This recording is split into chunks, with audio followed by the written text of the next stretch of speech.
बिस्मिल्लाहिर्रहमानिर्रहीम। अस्सलाम वालेकुम नाज़रीन, मैं हूं महरीन सब्तैन और देख रहे हैं आप मेरा यूट्यूब चैनल। नाज़रीन, गुज़िश्ता वीडियो में मैंने आपको बताया कि मरियम नवाज़ के बेटे जुनैद सफ्तर और आयशा सैफ के दरमियान तलाक हो गई है और इस तलाक को कंफर्म कर दिया है जुनैद सफ्तर ने अपने ट्विटर अकाउंट पे, और साथ ही उन्होंने दरखास्त की है कि हमारी प्राइवेसी को हमारी डिस्टर्ब ना किया जाए और हमें हमारी इस चीज़ को ज़्यादा कुरेदा ना जाए।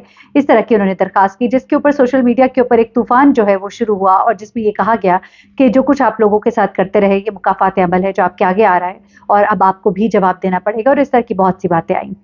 कुछ खबरें मुझ तक पहुंची जो कि मैंने अपनी वीडियो में आपके साथ शेयर की। उस वीडियो के आखिरी जो चंद मिनट हैं वो बड़े इंपॉर्टेंट हैं, उनको अगर आप गौर से सुनेंगे तो आपको बहुत कुछ पता लगेगा। अब उन्हीं खबरों की फर्दर डिटेल जो है, मैंने एक बड़े चैनल के ब्यूरो चीफ हैं जिन्होंने कहा है कि अभी मेरा नाम ना लें, लेकिन हो सकता है, क्योंकि मैंने उनसे कहा है कि आप मेरे चैनल पर आइए और इस चीज़ को हम सबके साथ डिस्कस भी करेंगे। कुछ फैमिली मेंबर्स हैं पाकिस्तान मुस्लिम लीग नून के, जो करता धरता हैं, जो बड़े लोग हैं, उनकी फैमिली के जो मेंबर्स हैं उनके साथ उनकी कुछ बैठक हुई है और उसमें उन्होंने कुछ खास बातें उनसे जानी है।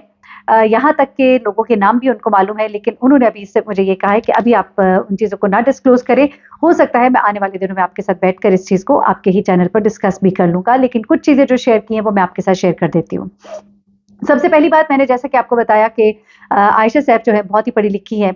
ओए लेवल्स किया उन्होंने, उसके बाद कतर में सारी ज़िंदगी गुजरी है, उसके बाद उन्होंने बाहर से इंजीनियरिंग की डिग्री भी ली और उसके अलावा भी उन्होंने रेडको को लीड किया और बहुत इंपॉर्टेंट पोजीशन पे वो रही और बड़ा एक पढ़ा लिखा ज़हीन ब्रेन था। उसके बाद कुछ लोग ये कहते रहे, बल्कि जो डॉक्टर शहबाज गिल है उनका भी ये मानना है, कहना है कि जो ये शादी थी ये टोटली एक बिजनेस डील थी, लेकिन जो मेरी मालूमात है उनके मुताबिक इन दोनों की पसंद की शादी थी, पसंद करते थे। बल्कि कुछ मेरी इत्तलात ऐसी भी हैं कि मरियम नवाज़ जो है वो इस शादी के बारे में कोई इतनी खुश नहीं थी, लेकिन एक उन्हें आस थी जिसकी वजह से वो राजी भी हो गई थी। वो आस क्या थी, और वो जब आस टूटी है तो उसकी वजह से मरियम नवाज़ जो है वो बड़ी नाराज भी हुई है, और ये नाराजगी जो है इसका मलबा गिरा है आयशा सैफ के ऊपर, जो पहले ही कुछ नाराज थी जुनैद सफ्तर की कुछ बातों की वजह से। और जब ये सारी चीजें जो है, इनका तनाव जो है वो बढ़ता चला गया, यहाँ तक के आखिर वो अपने घर चली गई और घर जाने के कुछ अरसे के बाद उन्होंने खुला के लिए दरखास्त दे दी और उन्होंने खुला का डिमांड किया, उन्होंने तलाक की डिमांड की। और इस डिमांड को जो मरियम नवाज की फैमिली है उनकी तरफ से ज़्यादा उसको रोका नहीं गया और तलाक जो है उनके हाथ में थमा दी गई। अब होता कुछ इस तरह से है कि इन दोनों की पसंद की शादी होती है, उसके बाद अपनी लाइफ को बड़ा प्राइवेट रखते हैं सफ्तर, लेकिन उसके बाद इनके दरमियान तनाव खड़ा होना शुरू होता है। पहला तनाव जो है, जो मुझे ब्यूरो चीफ हैं उन्होंने जो बताई है अंदर की कहानी, उन्होंने ये कहा है कि मामला हाँ एक लड़की का था। मैं कभी भी इस तरह की बात अपने चैनल पर नहीं करती, लेकिन जाहिर सी बात है, खबरों की दुनिया है, खबर हम दे रहे हैं, कभी कभी अच्छा भी नहीं लगता, लेकिन ये चीज़ उन्होंने मुझे कंफर्म की कि हाँ एक लड़की का मामला भी था। और ये लड़की का मामला, मैंने उनसे पूछा कि क्या कोई मामला शादी से पहले का था, ये शादी के बाद का, तो उन्होंने कहा नहीं, ये शादी के बाद का मामला था। लड़की का नाम भी मुझे मालूम है, लेकिन मुझे मना किया गया है और मैं उस लड़की का नाम अभी आपको नहीं बता सकता। अलबत्ता उन्होंने कहा कि सफ्तर की कुछ वाबस्तगी गालबन किसी लड़की के साथ थी, कुछ जो भी था, और इस मामले का जब इल्म और शक हुआ आयशा को, तो उससे तनाव और बढ़ गया। जो एक और वजह तनाव की थी, वो वजह जो है वो मरियम नवाज की वो ख्वाहिश थी जिसको आयशा जो है पूरी नहीं करवा सकी थी या नहीं कर सकी थी। मरियम नवाज जो इनिशियली इस शादी के हक में नहीं थी। वो थोड़ा सा उम्र का फ़र्क है दोनों के अंदर, लेकिन उसके बावजूद मरियम नवाज जो है वो चाहती थी कि शादी जो है ऐसी जगह हो जहाँ पर कुछ उनको बेनिफिट्स भी हों। यहाँ पर उनको एक बेनिफिट था, लेकिन उस बेनिफिट में उनको डाउट था। सबसे बड़ी वजह जो मरियम नवाज की आयशा के साथ नाराज़गी की बनी, वो कतर है। जी हाँ, कतर। मुझे जो कंफर्म किया है वो यही है कि मामलात कुछ इस तरह से थे। आपको याद होगा जब मियां नवाज शरीफ साहब का दौर था और मामलात बड़े गर्म थे, तो एक कतरी खत आता है। उस कतरी खत के ऊपर बड़ी बातें की जाती हैं। वो कतरी खत जो है वो डिक्लेयर करता है मियां नवाज शरीफ साहब की इनोसेंस को, और वो कतरी शहजादे की तरफ लिखा गया होता है, की तरफ से लिखा गया होता है। अब इसी तरह की एक डील चाहिए थी कतर से, लेकिन वो डील जो है वो मैच्योर ना हो सकी, ये कहा जा रहा है। कुछ ऐसे वादे वईद जो चाहिए थे कतर से, वो उनको ना पूरे करा सके, या जानबूझ के नहीं किए या नहीं करा सके, जो भी है ये भी वजह बनी मरियम और आयशा के दरमियान तनाव की। अब होता कुछ इस तरह से है कि जब मुझे जो बताया गया उसके मुताबिक जब ये तनाव इन दोनों के दरमियान बढ़ा, यानी जुनैद सफ्दर और आयशा के दरमियान, और लड़की का जब मामला सामने आया और ये बात जब कंफर्म हुई, तो इस चीज़ को, बाकी सब चीज़ों को कहते हैं कि औरत बर्दाश्त कर जाती है, लेकिन बेवफाई जो है इस तरह की बर्दाश्त नहीं होती, और इस तरह की बेवफाई जो है इसका जब उन्हें इल्म हुआ तो तनाव बढ़ा।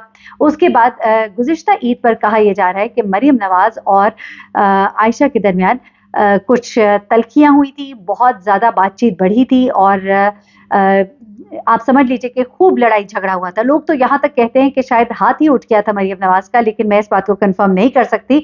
लेकिन ये ज़रूर है कि उनके दरमियान काफ़ी लड़ाई झगड़ा हुआ और काफ़ी कुछ सुनाया मरियम नवाज ने, और आयशा जो है अपनी ये बेइज्जती कह लीजिए कि बर्दाश्त ना कर सकी और वो अपने घर चली गई। और उसके बाद फिर मामलात जुनैद सफ्दर वाले भी थे, वो मामलात भी उन्होंने आयशा ने मरियम के सामने रखे। कुछ वो मामलात और कुछ ये मामलात दोनों इकट्ठे होकर बात बहुत ज़्यादा बढ़ गई, जिसके बाद वो घर चली गई। यहाँ तक कहा जा रहा है कि फैमिलीज़ के दरमियान अब काफ़ी तनाव भी है, तल्खी भी है, और ये भी कहा जा रहा है कि गालिबन जुनैद जो है वो तो ये भी कहते नजर आते हैं कि मैं तो ये शादी करना ही नहीं चाहता था, लेकिन ज़रा ये भी बताते हैं कि उनकी पसंद की शादी थी।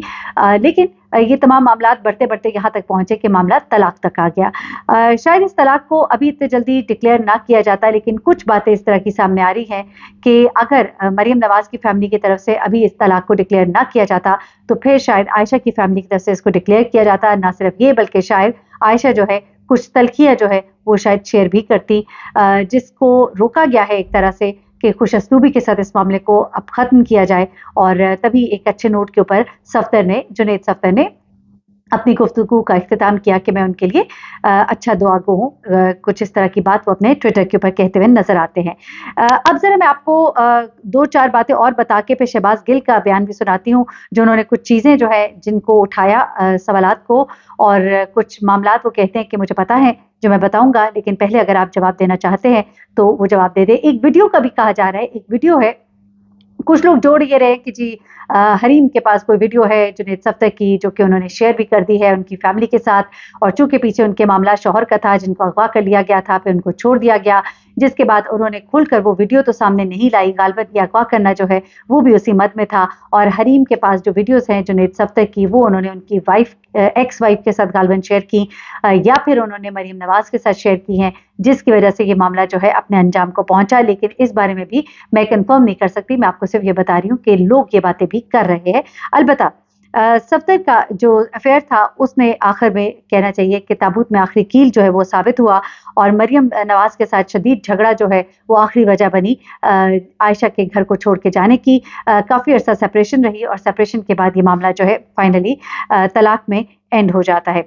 अब मैं आपको ज़रा सुनवाती हूँ कि क्या कहते हैं शहबाज गिल, और उन्होंने कौन से सवालात जो है वो रेज किए हैं, और उससे भी आपको कुछ मामला क्लियर हो जाएगा। गो उनकी हर बात से मैं मुत्तफिक नहीं हूँ, लेकिन उसके बावजूद कुछ चीजें हैं जो शायद आप सुन लें तो आपको कुछ मामला क्लियर हो जाएगा। चले हैं उनके बारे में आपसे सवाल, अगर ये गलत है तो हमारा प्लेटफॉर्म आपके लिए हाजिर है, प्लीज इनको कंफर्म कर दीजिए कि ये गलत है। क्या सबसे पहला सवाल ये है कि क्या ये दुरुस्त है कि आप कभी शादी करना नहीं चाहते थे और आपने अपनी वालदा को ये कहा था कि आपको कोई इंटरेस्ट नहीं है शादी में, लेकिन उसके बावजूद क्योंकि आपकी पॉलिटिकल लॉन्च करनी थी तो आपकी ये शादी की गई थी, हालांकि आपका शादी में कोई इंटरेस्ट नहीं था? ये मेरा पहला सवाल है, ये गलत है या दुरुस्त है, इसके ऊपर आपने जवाब देना है। दूसरा सवाल मेरा ये है कि क्या ये दुरुस्त है, आपसे सवाल है, क्या ये दुरुस्त है कि जो पिछली ईद गुजरी है अभी, उसके ऊपर आपकी बेगम की और आपकी वालदा की शदीद लड़ाई हुई, क्या ये दुरुस्त है कि वो लड़ाई हाथापाई तक गई? क्या ये दुरुस्त है या गलत है कि आपकी बेगम को मारा पीटा गया उस लड़ाई के अंजाम में? क्या ये दुरुस्त है कि उस लड़ाई की वजह कोई शायद निजी मामला था जो डिस्कस हो रहा था? क्या ये बात दुरुस्त है या गलत है? अगर ये बात गलत है तो हमें बताइए, क्योंकि जाहिर बात है बहुत सारी चीजें ऐसी हैं जो अफवाह साजी की नजर हो रही हैं। हो सकता है ये प्योरली अफवाह हो और हो सकता है ये दुरुस्त हो, लेकिन अगर ये बात गलत है तो फिर हम बिल्कुल खुद से बताएंगे पूरी पब्लिक को कि ये बात गलत है। आप एनीवे, अच्छा, ये भी जिस तरफ इशारा कर रहे हैं कि कुछ निजी मामलात थे, जैसा कि मैंने आपको बताया निजी मामलात क्या थे, और कुछ मामलात जो हैं वो कतर से मुताल्लिक भी कहे जा रहे हैं, और कुछ उस वीडियो का भी हवाला दिया जा रहा है। लेकिन ज़्यादा जो बात की जा रही है, और वो जो ब्यूरो चीफ हैं जिन्होंने मुझे ये बात बताई, उन्होंने भी यही कहा कि मामला जो है वो लड़की का है मेजरली, उसके बाद बाकी चीज़ें हैं, कुछ मरियम नवाज की शायद तबीयत भी है, कुछ उनका एक हाकिमाना अंदाज, और एक उनकी जो एक कंट्रोल करने की आदत है शायद वो भी है। तो ये तमाम वजूहात बनी इस तलाक की।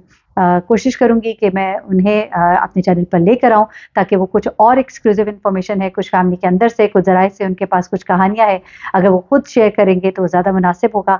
अपना बहुत ख्याल रखिएगा, दुआ में याद रखिएगा। अल्लाह हाफिज़।